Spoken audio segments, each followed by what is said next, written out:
மைதாவுக்கு no சொல்லுங்க. MPM கூட்டு பெருங்காயத்துக்கு S சொல்லுங்க. நோ மைதா.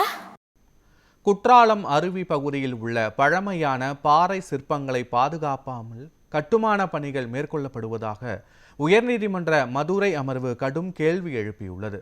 மதுரையை சேர்ந்த ராம ரவிக்குமார் தாக்கல் செய்த பொதுநல மனுவை விசாரித்த நீதிபதிகள் வேல்முருகன் மற்றும் குமரப்பன் அமர்வு சுற்றுலா வளர்ச்சி என்ற பெயரில் 2000 ஆண்டுகள் பழமையான சிற்பங்கள் சேதப்படுத்தப்பட்டதற்கு கண்டனம் தெரிவித்தது.